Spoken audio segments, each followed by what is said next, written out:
ஓம் அரஹர நம பார்வதி பதஜே அரஹர மகாதேவா. தென்னாருடைய சிவனே போற்றி, எந்நாற்றவர்க்கும் இறைவா போற்றி.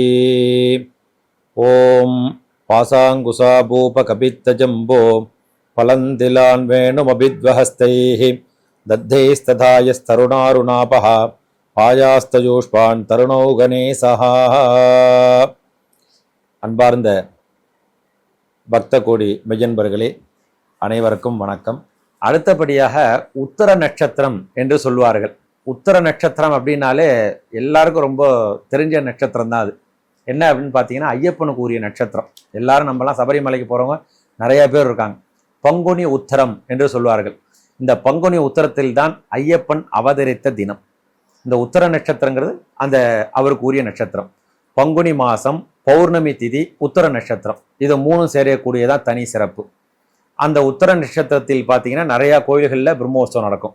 மயிலாப்பூர் அங்கே பிரம்மோற்சவம் நடக்கும். கபாலீஸ்வரர் கற்பகாம்பாள் கோயிலில் பிரம்மோற்சவம் இந்த பங்குனி உத்தரத்தில் நடக்கும். அதே மாதிரி பார்த்தோம் அப்படின்னாக்க நிறைய ஆலயங்களில் நம்ம திருவேற்காடு வேதபுரீஸ்வரர் ஆலயம் அப்படிங்கிறத பற்றி ஒரு பதிவில் நம்ம பார்த்தோம். அந்த கோயிலில் பார்த்தோம் அப்படின்னாக்க அந்த திருவேற்காடு பாலாம்பிகருடன் வேதபுரீஸ்வரர் சிவன் ஆலயத்தில் அந்த பங்குனி உத்தரத்தன்னைக்கு திருக்கல்யாண உற்சவம் நடக்கும். திருக்கல்யாண மகோற்சவம் அங்கே ரொம்ப வெகு விமரிசையாக நடக்கும். அந்த மாதிரி இந்த உத்தர நட்சத்திரம் அப்படிங்கிறது ஒரு தனி சிறப்பு வாய்ந்த நட்சத்திரம்.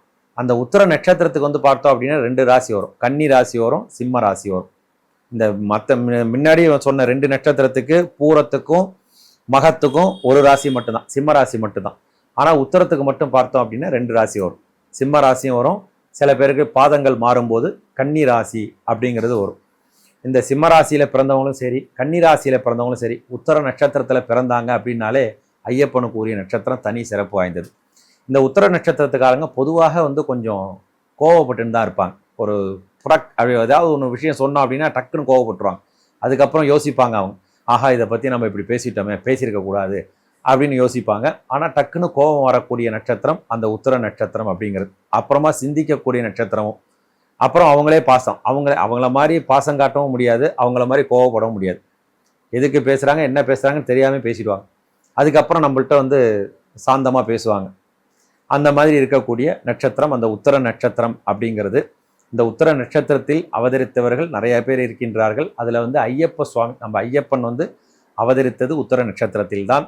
அந்த உத்தர நட்சத்திரத்துக்காரர்கள் வணங்கக்கூடிய தெய்வம் பார்த்தோம் அப்படின்னாக்க எடையாற்று மங்கலம் அப்படின்ட்டு ஒரு ஊர் இருக்கின்றது. இது திருச்சி மாவட்டம், திருச்சிக்கு அருகாமையிலே எடையாற்று மங்கலம் அப்படின்னு இருக்கின்றது. அங்கே பார்த்தோம் அப்படின்னா மாங்கல்யேஸ்வரர் சுவாமி அப்படின்னு சொல்லக்கூடிய சுவாமியை வணங்கணும். பொதுவாக இந்த சுவாமியோட பேரை பார்த்தீங்க அப்படின்னா மாங்கல்யேஸ்வரர் வருது. மாங்கல்யேஸ்வரர் அப்படின்னாக்க நமக்கு மாங்கல்ய பாக்கியத்தை தரக்கூடியவர். நமக்கு மாங்கல்ய தோஷங்கள்லாம் சில பேருக்கு இருந்தது அப்படின்னாக்க பொதுவாக இந்த சுவாமியை போய் வழிபட்டால் அந்த தோஷங்கள் நீங்கும். மாங்கல்யேஸ்வரரை வணங்கினால் பேர்லேயே நமக்கு வருகின்றது. அந்த சுவாமியை வணங்கினால் அந்த தோஷங்கள்லாம் நீங்கும். அந்த மாங்கல்யேஸ்வரரை போய் இந்த உத்தர நட்சத்திரத்தில் பிறந்தவர்கள் கண்டிப்பாக பார்க்க வேண்டிய க்ஷேத்திரம். அந்த சுவாமியை நம்ம பார்த்தோம் அப்படின்னா, திருச்சி போகிறோம் அப்படின்னாக்க இந்த சுவாமி மட்டும்தான் இல்லை, அங்கே நிறையா மலைக்கோட்டை உச்சி பிள்ளையார் இருக்கார், அதுமாதிரி தாயுமானேஸ்வரர் இருக்கார், அதுமாதிரி நிறையா கோயில் அங்கே திருச்சிக்கு அருகாமல் சமயபுரம் மகாமாரியம்மன் இருக்குது. பஞ்சபூதத்தில் ஜலஸ்தலம் திருவானைக்காவல் அங்கே இருக்கின்றது. அதே மாதிரி ஸ்ரீரங்கம் இருக்கின்றது. இந்த சுவாமியெல்லாம் நம்ம வணங்கிட்டு வரலாம் நம்ம திருச்சிக்கு போனோம் அப்படின்னாக்க.